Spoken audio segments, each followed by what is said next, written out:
Okay, we're back. Blackbird! Alright, we are almost done this book. I think we're on, like, the final story, yes. Hide and Seek, which I just finished reading, as well as the teaser at the end, and oh boy, is it weird. And yet, I think this teaser is probably my favorite so far.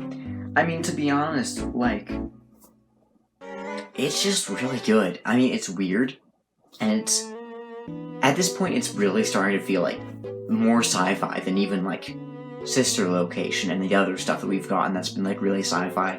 This is starting to feel even more so, like that.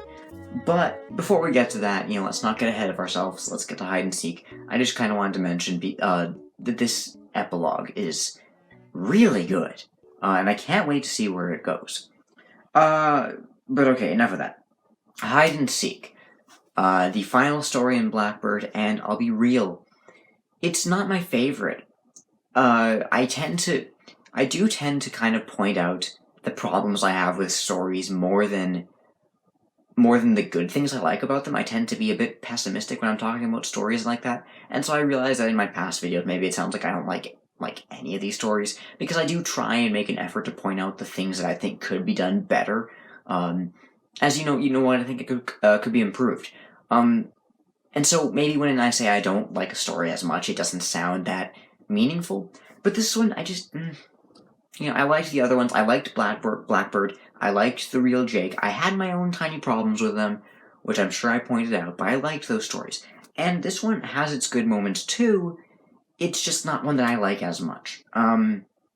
But before I kind of get to a more detailed review, let's actually go through the story and what it means. But first, only a small percentage of my viewers are actually subscribed. If you want to see more, consider subscribing. It's free and you can always unsubscribe later. So it follows this kid named Toby, and Toby actually works at Freddy Fazbear's Pizza. This seems to be a very arcade-focused version of Freddy's. They've had arcades in the past, but this one, that at least is all Toby cares about, at least. Because his brother used to work here as well. What was his brother's name? Hold up. Connor, that's it, Connor.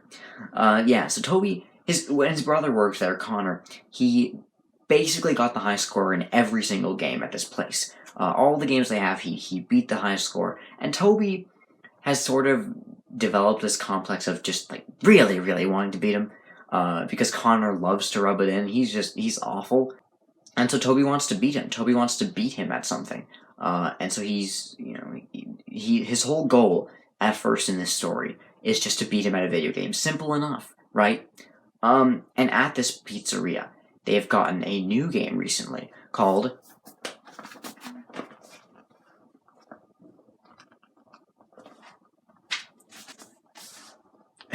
Hide and Seek. That took way too long. Yeah, the new game they got is called Hide and Seek. And the whole premise of this game, as Toby finds out when he goes into this game, he basically kind of rage quits on all the other ones, the fighting game that he was playing at the start of the story, which he got really close to beating his brother's score, and then he doesn't. So he moves on to the new game they have called Hide and Seek. His brother hasn't even played this one yet, and Connor doesn't even know that this is here. So Toby thinks he can beat this game, get the high score, and do so before Connor ever even knows the game is out. So the whole premise of the game is a little black version of Bonnie, Shadow Bonnie, although his name is never, like, explicitly said in the game.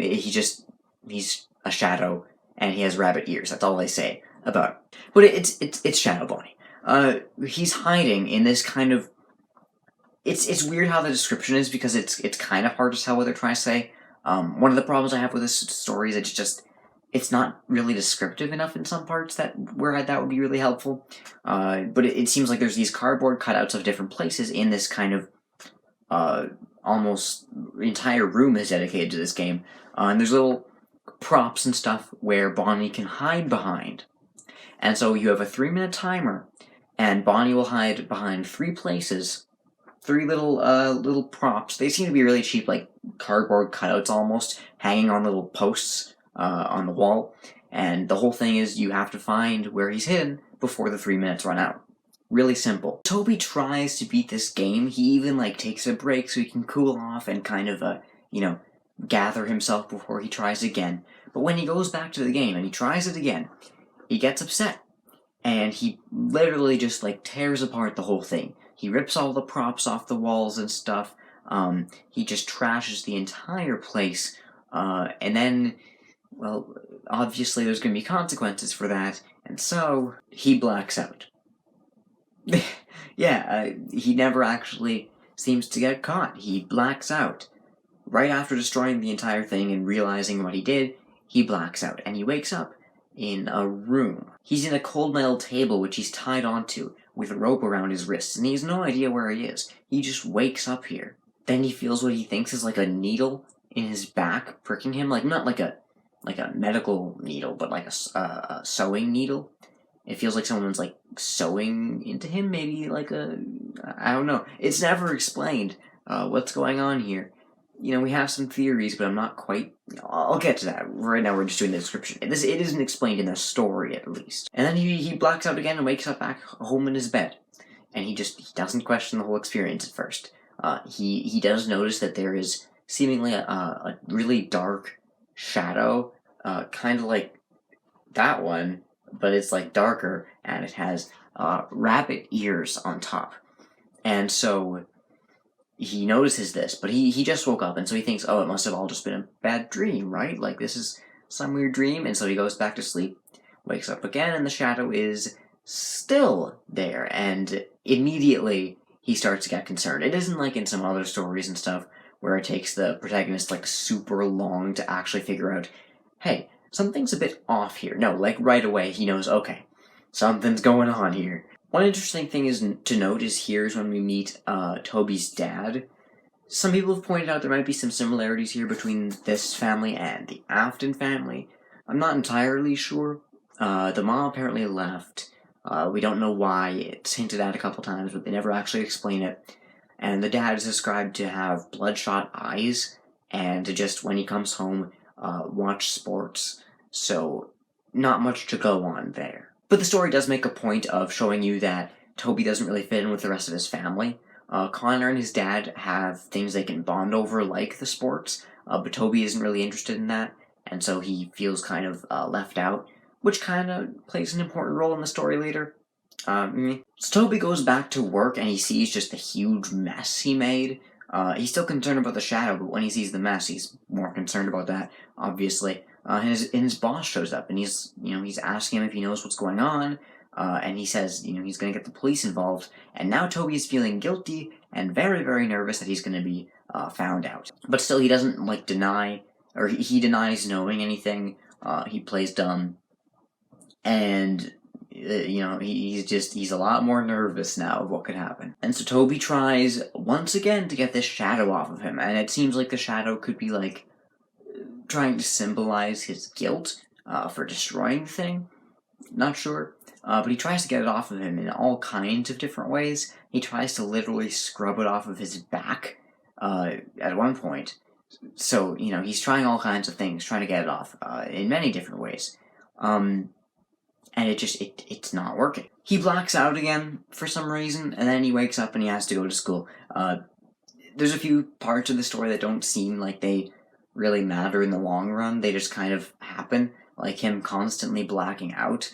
It happens, well, not constantly, it happens twice. The first time where he wakes up in the room where there's the needle, and the second time here he blacks out and then he wakes up and it's time for school. It seems like they just kind of wanted to quickly have a little bit of a time skip there without actually filling it in with anything. I don't know, that seems to be what the intention that was there from the authors. But he goes to school now, and he's getting more paranoid, and he's starting to look a little bit sickly even as well. His skin is pale, he's got bags under his eyes, and the shadow is getting bigger, and it's getting darker.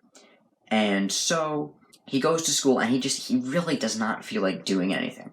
So in phys ed class, he quickly, he sneaks out because he doesn't want to do this, and he comes up with a plan. He's going to go to the school pool. I don't know why the school has a pool.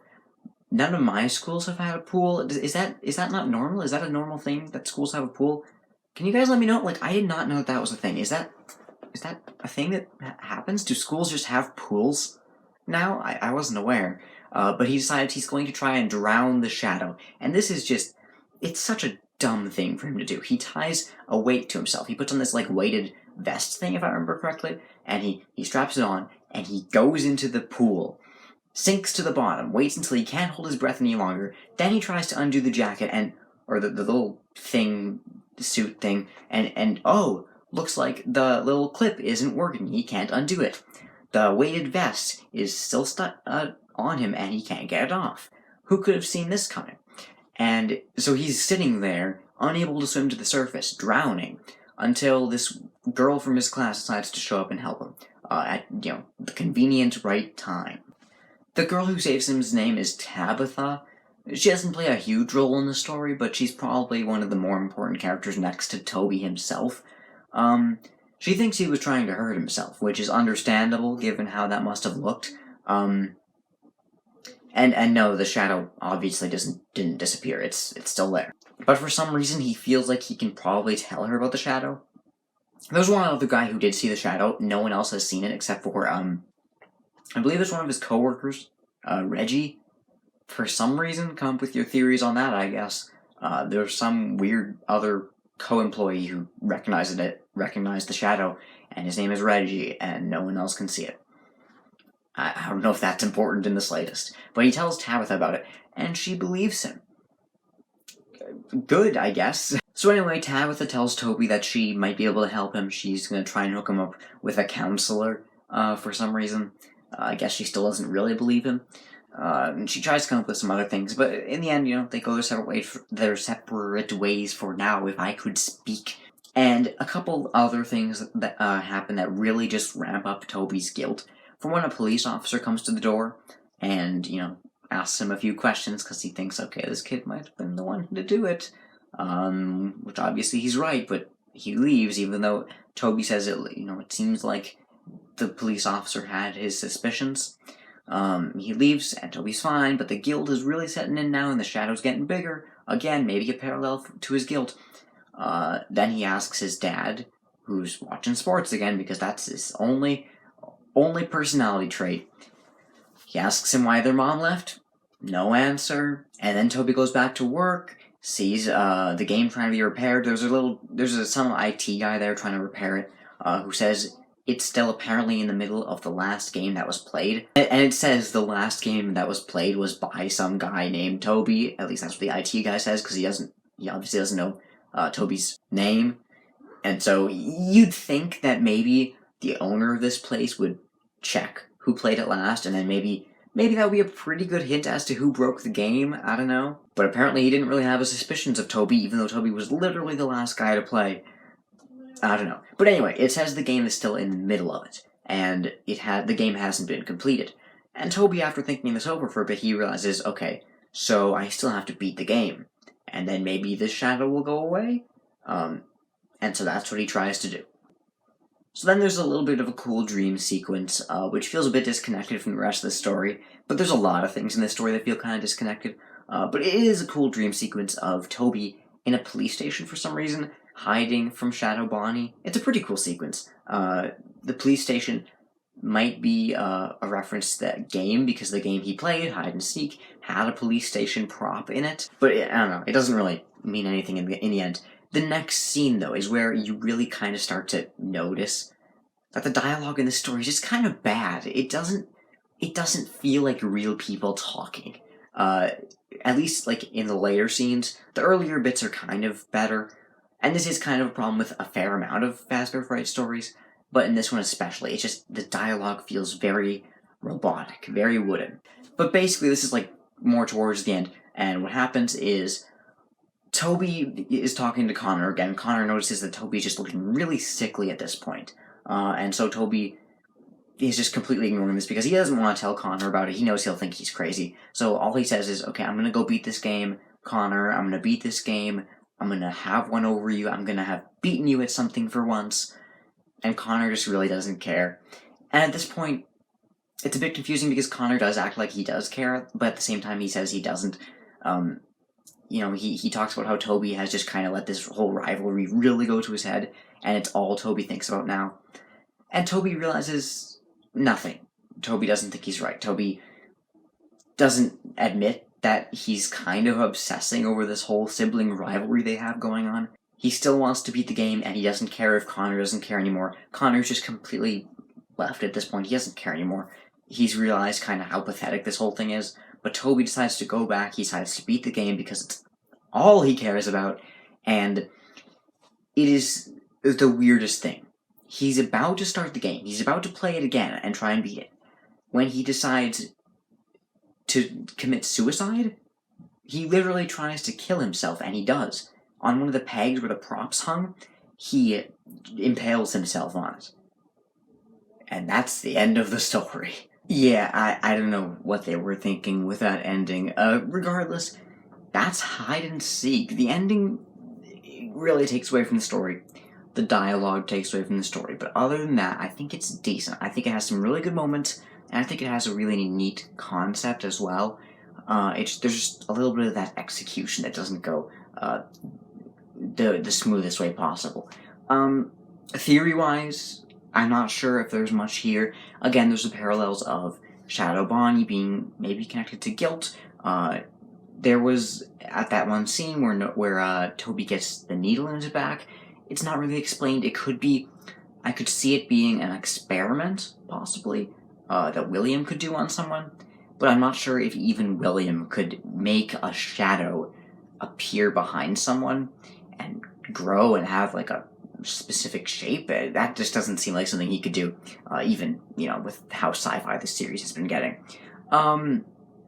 Shadow Bonnie himself, I was hoping we'd maybe get a confirmation for his origin story. That hasn't happened. I still have my theory, which I made in a different theory video I did on the channel. But other than that, I mean, there's not much here theory-wise, which is fine. Like, I don't really usually look in these stories for theories very much. If they're here, that's great. But overall, it's not really... it doesn't bother me if there isn't any. I think it's important not to always get bogged down with the lore and to have some stories in here that are just fun and interesting. The Real Jake, which came right before this, was packed with lore. So I think this one not having much is perfectly fine. Even if maybe I would have preferred getting some sort of hint as to what Shadow Bonnie is. Instead, he's just a character in a video game, which doesn't tell us much, but it doesn't really have to, you know? Regardless, thank you guys for watching. That's all for today. It's actually crazy because the next book, The Cliffs, is coming out in like a little bit over a month, because I've been taking forever to get these videos out and just to read the book in general. You know, with people ordering tons of stuff from Amazon these days for obvious reasons, it took me a while to get my copy. But yeah, now like a month to go until The Cliffs, which I'm excited for. There is a preview out right now, which I read, and it starts off pretty nice, but it gets dark real fast, even just in the preview. So it seems like it could be pretty fast-paced, and I'm excited for that. I think a couple fast-paced stories are what this series needs, because a lot of these are pretty slow. So I wouldn't mind having something that progresses a bit quicker. I don't know, that's just the way it seems to be going from the preview I read. The previews seem to be pretty long for these books. They can be up to like half of the story, the first story anyway, which is not bad. But yeah, okay, that's all. Thank you guys for watching, and I still don't have an outro. I still have no way to end these videos. If you have an outro idea for me, please give it to me, because I still have none. Okay, bye.